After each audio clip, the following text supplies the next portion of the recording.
When I was 12, I discovered a magical hat. Not literally magical, but it felt like it.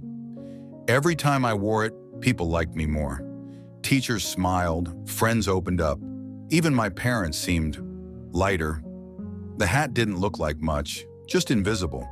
But once I put it on, I could sense what people needed. Static spin slow tonight. Can't catch my breath between the beats. Borrowed blankets, borrowed time. Watch it rain right on the sheet.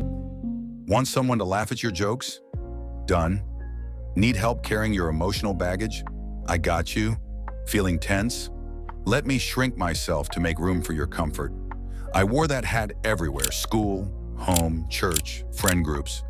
And every time someone said, "You're such a good person," I tightened the strap. But here's the twist. The longer I wore the hat, the less I could hear myself think. My voice, muffled, my needs, uncool, my truth, a whisper drowned out by everyone else's applause. One day I tried to take it off, and I couldn't find the straps. That's when I realized I wasn't wearing the hat anymore. The hat was wearing me, and that's where this story begins. I used to say yes when I wanted to say no, smile when I was uncomfortable, carry everyone's emotions while hiding my own. I thought being liked meant being safe, but over time I realized I wasn't being me.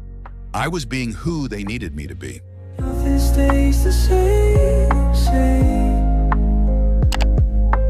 When you're sitting still, counting cracks in window frames, waiting for the world to feel. People-pleasing doesn't start in adulthood. It starts when love feels conditional, when approval becomes a form of survival. So you learn, if I'm helpful, agreeable, easy to be around, I'll be accepted.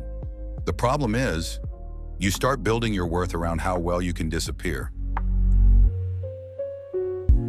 Morning coffee tastes like ash. Cigarettes I didn't smoke.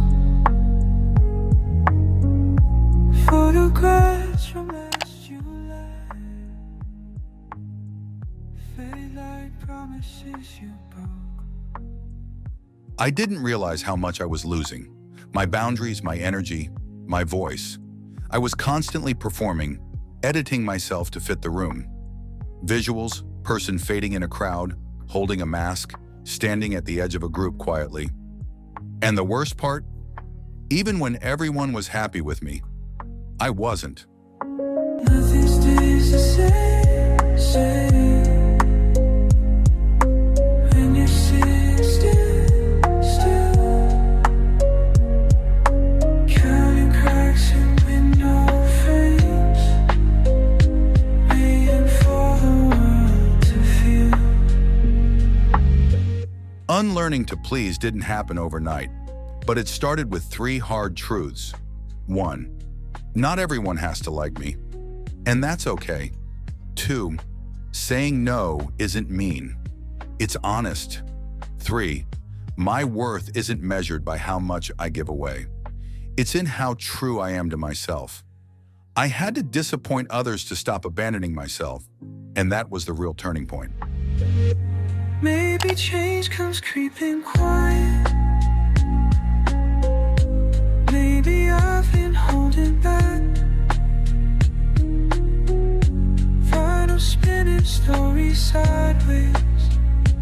Then how to live with that?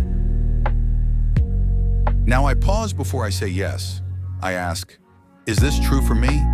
I still care deeply, but I've learned caring doesn't mean shrinking. Unlearning to please gave me my voice back, and it turns out I like who I am when I'm not trying to please everyone. And that's freedom. When you say yes to others, make sure you're not saying no to yourself. Paulo Coelho. Spin slow tonight. Static spin slow tonight.